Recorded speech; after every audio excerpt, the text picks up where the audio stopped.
Hello world, Wendy from Cali here, back with our Mixed Manny chat. Today, we're doing another Use It or Lose It Mixed Manny using some leftover sets.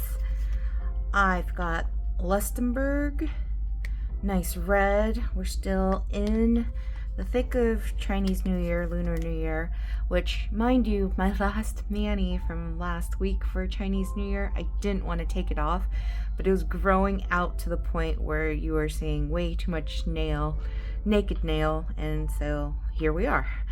I've got Crystal Couture, which I had used last week, and Between the Lines. So I wanted to use these three, hoping that the layers will help keep my nails on for longer. But if we're using old sets, never know if they're going to work or not. And if they don't work, it's okay. I mean, I used them before, so it's not like I feel like I'm wasting. It's just leftovers from before. But that's what we're doing today, and hope you will join us for the full thing. Here we are. So if you're new to this channel, my name is Wendy, born and raised in California, aka Cali, and I just chit chat about life, do my nails, all that good stuff. So if you're into that, keep watching. Otherwise, there's plenty of other content out on YouTube and other streaming platforms for you to go and enjoy. But I've already removed all of the old polish.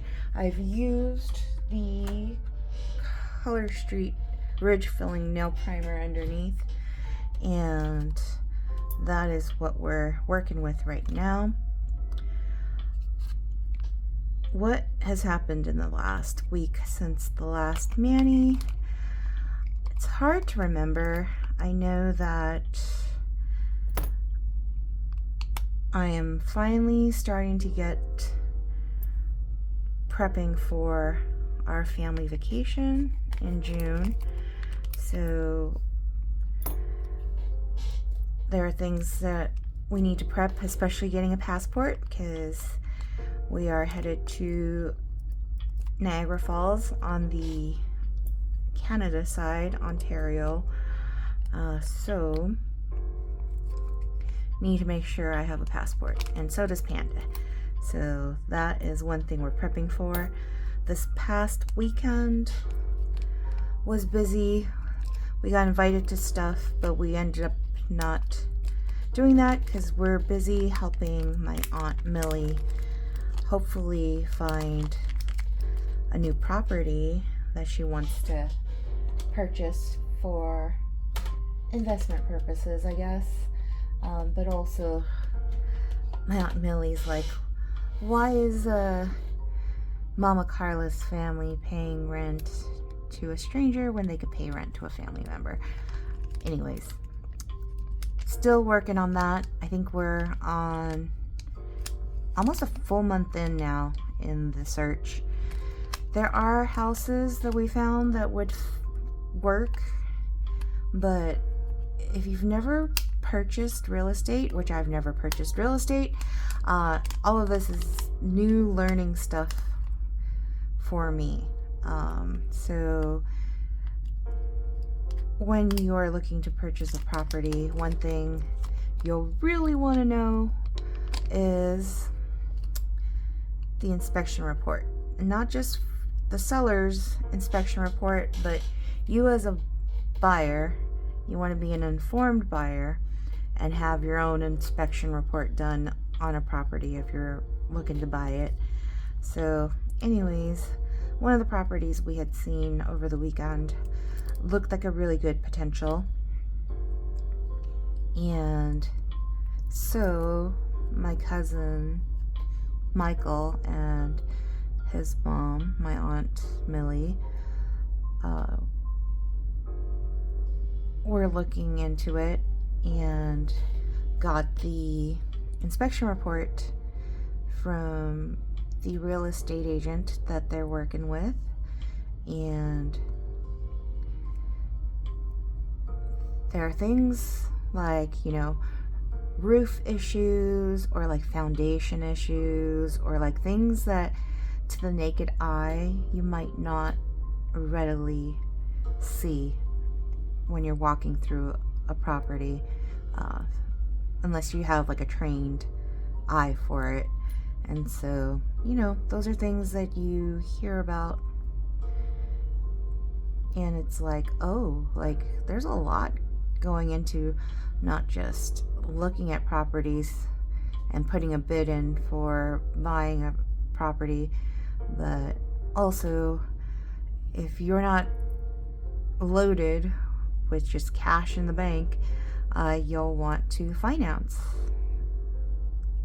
for the property. And so going to a bank or a credit union or somewhere to find out what type of mortgage, what financing you might be able to get based on your credit score, your current situation, whether or not the property is going to be a investment property or one that you're actually living in. All of that factors into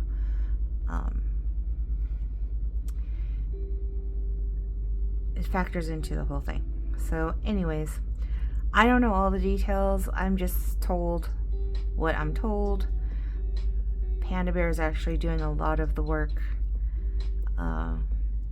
with my Aunt Millie and my cousin Michael and all of that. So that has consumed like portions of our weekends. So yeah. But what else have I been doing? The usual cooking. Love cooking. I made homemade pizza for us this weekend because we haven't done that in a little bit. And I made pizza with anchovies this time around. Not a very popular topping for pizzas. In fact, a lot of people are like repulsed by anchovies. Even Panda Bear was like, what, anchovies? I don't know about anchovies. But I'm one that enjoys having anchovies on pizza because it adds a depth of flavor, as saltiness, brininess type of flavor to pizza. And yes, I'm not the biggest fan of anchovies if you're eating them like whole anchovies just thrown on a pizza. I like cutting them into like little tiny pieces and sprinkling them like around the pizza. So similar to like if you're eating a Caesar salad, like a real Caesar salad, does have anchovy in it. And so it's really good flavor in my opinion. So yeah. The pizzas that I made this weekend included anchovies. The usual 2 different types of cheeses. We have mozzarella, which I've been really enjoying using mozzarella. So from Costco, they have these little snack packs of these tiny like pearl-sized mozzarella. And each little snack pack comes in like 3 little pearl-sized mozzarellas that are like about that big. And I've been enjoying using those little snack packs because they're individually wrapped and allows for you to kind of not waste mozzarella, which was happening for us when we would buy the big Costco mozzarella, like the fresh mozzarella, not the pre-shredded low moisture mozzarella, but like, fresh mozzarella, little balls or little slices was what the big Kirkland brand or whatever mozzarella would come in like these big packs. But the problem with those sliced ones is that when you open up a pack, it's like too much, like for our pizza making. And then when it's exposed to air, it goes bad so much sooner than if it's like individually wrapped like these little pearl mozzarellas. So anyways, that is what I've been using. And then of course buying a wedge of Parmesan to grate over the pizza as well. So using the mozzarella and Parmesan mixed. And then mushrooms. I love mushrooms on pizza. Again, not a popular opinion, I don't think, but making sure to cook the mushrooms a bit, to cook the water out of it, and just slightly cook the red onions, not by very much, just a little bit of heat, again, to get some of the moisture out of the onions. And then I made Italian sausage from ground pork and adding my own seasonings and stuff like that, and then pinching it into little tiny dime size pieces to throw onto the pizza to have the oven cook it while the pizza is baking. And OMG, so yummy, like super yummy. I also, because my mom wanted us to go eat hot pot on Saturday after all the like open houses that we went to look at houses and stuff like that. Really good place. So if you're in Monterey Park and you're in the mood for hot pot, it's called Big Way Hot Pot in Atlantic Times Square. They let you pick whatever you want as far as vegetables and proteins go, and then they weigh it, and then you pick your desired broth, or there's the dry pot option, which is what Panda Bear had chosen.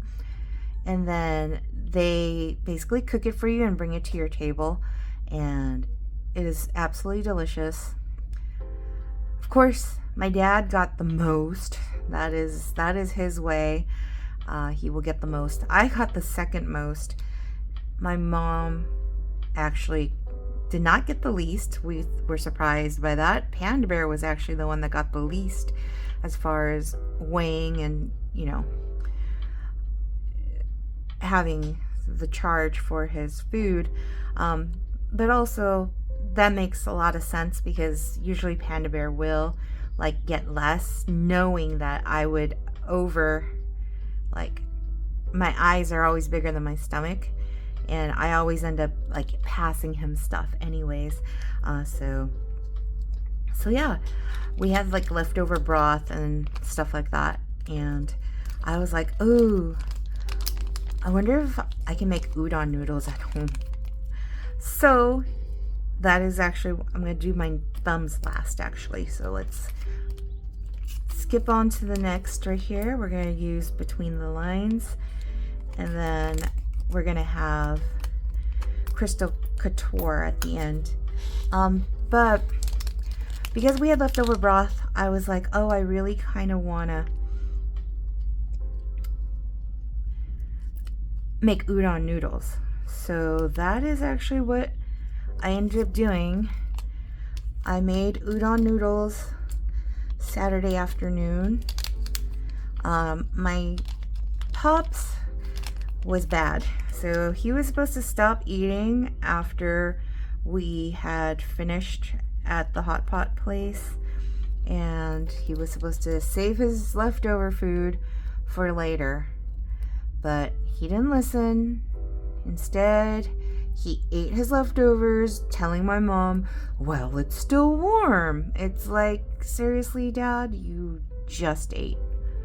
Like, you really didn't need to eat again right after getting home.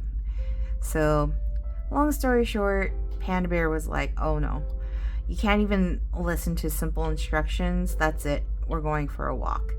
And so he took Pops on a walk while I was taking a nap, because a big hot pot of soup and noodles and all that good stuff will definitely put you to bed.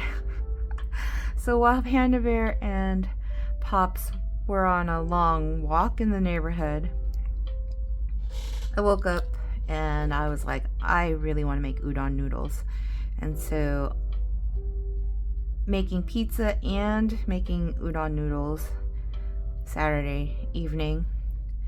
I was watching a video, actually a couple of videos. So if you don't know how udon noodles are made, according to the Japanese, or at least the videos that I had seen, to knead the dough in the best way, they step on it. They use their feet. So they'll wrap up the dough, they'll prepare the dough, and then they'll wrap it up in, the videos I saw was plastic wrap, but you could probably use any kind of wrap that will securely wrap the dough. And then they step on it. So the one video that I was watching actually had a step on the dough, 200 steps, open up the plastic bag and fold itself over itself, do it again, 200 steps, and then one more time, so a total of 600 steps. Then you shape the dough into a big round ball, and then you let it rest for about 2 hours. And then you roll it super flat, and fold over itself a couple of times, and then slice the noodles, and then you boil the noodles for like 10 minutes until they start floating to the top of the pot. And so I did this, and actually pretty good. The only thing is that I didn't have any potato starch. The recipe called for potato starch to use to kind of keep the dough from like sticking to itself. But because I didn't have any potato starch, I used cornstarch as a substitute, which is fine. But I think the potato starch, if I remember reading correctly, is supposed to give the noodles extra bounce, as opposed to cornstarch not having that same effect. So I definitely want to try making udon noodles again. I'm debating, as far as home ec goes, whether or not I want to teach the girls, my nieces, how to make udon noodles, because I know they all like ramen noodles, but udon noodles are different. The texture is different. I know my pops was not like a big fan of the texture of the noodles, as opposed to the egg noodles that I had made last week for, I think it was Monday, for Chinese New Year's Eve. I had made homemade noodles that day, and my pops enjoyed that much more. So I'm just like debating, do I teach the girls how to make udon noodles?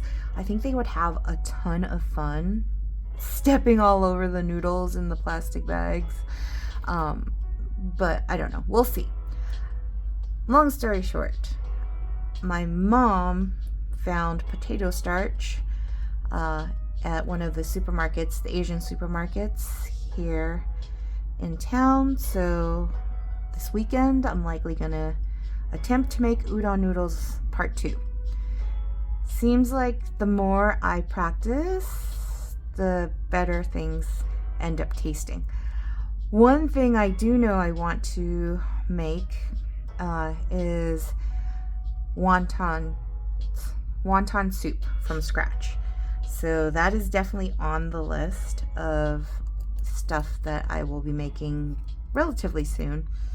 Don't know exactly when yet, because it's dependent on how my dad does, how Pops does with his diet.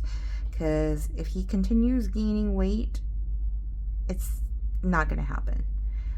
He needs to either maintain his weight or lose a little bit of weight, because when our nieces and when Mama Carla and them were all sick, and Panda Bear was not over there providing lessons, and he was at home able to monitor the eating activity of my Pops.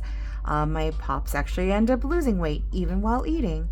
However, ever since we've gotten back into the routine of homeschooling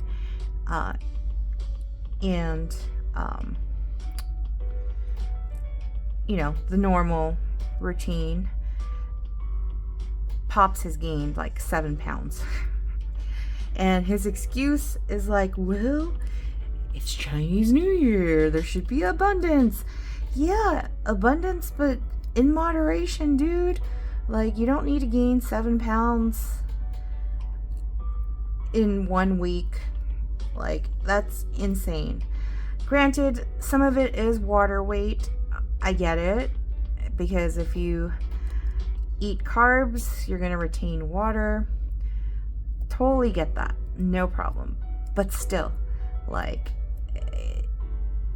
it should drop right off if you're eating a proper diet again. And he's having the hardest time dropping that weight. So we shall see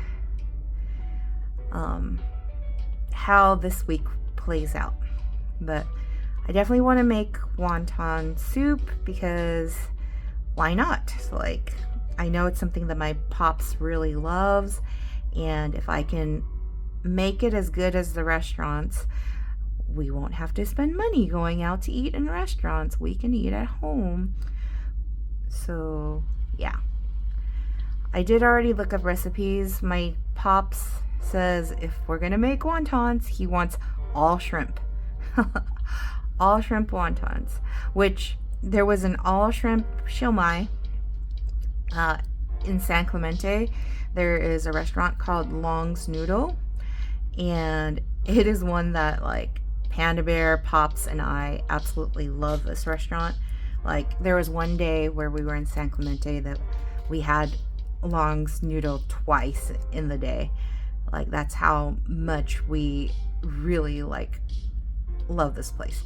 So they have a all shrimp shilmai, and my Pops is like, yeah, if we can have an all shrimp wonton, that would be awesome. So I've looked up recipes on how to make wonton wrappers and how to make an all shrimp wonton. I just need to find a good recipe for the soup base, because I'm also very particular when it comes to soup bases. I like a certain flavor. I want to say it's like a clean flavor, if that makes sense. And so I need to figure out a way to make a good soup base for this wonton soup. And I'm saying wonton soup, not wonton noodle soup, because I don't like the noodles that typically go with wonton. They're too thin. I don't like the noodles. I'm a weirdo like that. Like angel hair, like pasta, anything that's really thin, vermicelli, like like, it reminds me of like when I get some of my hair in my mouth by accident. Like, I feel like I'm eating hair. I don't like that feeling. So I'm a weirdo like that. So wonton noodles, like the noodles for wonton noodle soup, are typically thin noodles. So I'm not a fan. Plus, I haven't gotten to the point where I am able to really like roll out my dough for the noodles, where it's like thin enough and having a sharp enough knife to cut noodles super thin. So no noodles for this wonton soup that I plan to make. But I figure if I'm making all shrimp wontons, making the soup base itself, making the wrappers from scratch, I'm pretty sure the flavor is going to be absolutely awesome, and we really are not going to miss having noodles. We'll see though. Usually the first time when I attempt to make something, it doesn't always turn out like the best. Usually takes a few times before it turns into like an amazing like dish that I will make over and over again. So it's gonna take some time, and that's okay. But yeah, mostly been talking about food here, which, if you know me, my 3 favorite F's, family, food, fun, definitely, absolutely, as a Taurus, food is way up there in what we love. So how about we move on to books? Let's move on to books while we put on the last layer.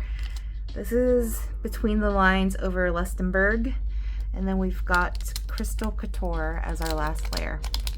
I just finished reading Nicholas Sparks' The Wedding. So The Wedding is basically the story of Noah and Allie's daughter, Jane. So Noah and Allie, if you aren't a Nicholas Sparks fan, maybe you have heard of the movie The Notebook. The Notebook with Ryan Gosling and Rachel, is it Rachel Adams or Rachel McAdams? I can never remember. Anyways, that movie was based on a Nicholas Sparks book, which I really enjoyed the book more than the movie. They had changed like a little bit of the ending and all that for the movie, so I enjoyed the book more. Anyways, The Wedding is basically about one of the daughters, the oldest daughter of Noah and Allie, and her relationship with her husband and her children and all of that.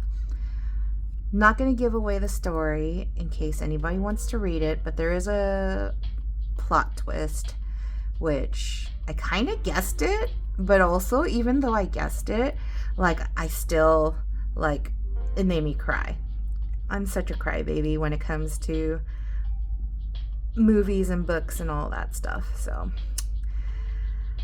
anyways, really enjoyed the book. Now I'm moving on to A Walk to Remember, which I've seen the movie way long ago when it first came out. I don't recall if I've ever read the book, although I'm starting to like kind of remember certain things, but I don't know if it's because I remember it because of having watched the movie or having actually read the book. So that's what I'm currently reading. What I'm currently listening to, I had finished listening to, I think it was called We're Going to Need More Wine or something like that, by Gabrielle Union. So she's an actress. If you recall the movie Bring It On, she is the lead cheerleader in The Clovers, and she's in a lot of other things. I don't really follow her career, so I haven't watched any of the stuff, but I guess she was in a show called Being Mary Jane, which I haven't seen. Anyways, I was listening to her book as an audiobook, which she read the book. I love like listening to audiobooks where the author is reading their own book. So I especially enjoyed that with Angela Johnson, one of the comedians that I love. And who else did I do that with? Pamela Anderson had a book that I recently listened to, Love, Pamela, and I finished listening to that. But anyways, I have moved on to a new audiobook. What is it called though? The Big Fat... Oh, something about fat. But it's basically talking about like how meat and eggs and butter and cheese need to be in a healthy diet, and how saturated fat is not the enemy, even though it's been ingrained in us for a long while that we need to avoid saturated fats. So all through the 80s, 1980s and 1990s, all those low fat options on the market, and margarine substitution for butter and all of that, because of this correlation, I guess, to fat and heart disease or whatever. It ain't it, according to this book. So I already knew about that for a while now, based on Panda Bear's studies to kind of work on our health journey since right before the pandemic and all of that. So it's not news to me, but the book goes into the history of how it came to be. And so it's really cool to just find the references of how it all began. I only just started the book though, so I can't really tell you very much about it, except they talked about a scientist, I think, named Anson Keyes. This Dory brain of mine, I swear, don't ever ask me to report any facts and recite a play or whatever. My brain does not work like that to remember all those little details. To this day, even recipes that I cook, I start off by reading the recipe, and then I'll make my own edits to stuff. I still have to refer back to the recipe until I've made that recipe for maybe 20 times or more. So my brain, my Dory brain, if you know Finding Nemo, my brain will just kick out information it doesn't need for survival and for work and all of that. So yeah, which makes it very interesting and fun when you're entertaining yourself. So I can literally watch a movie and then maybe a couple weeks later rewatch the movie as if it's almost brand new. That's how bad my memory is sometimes. So yeah. But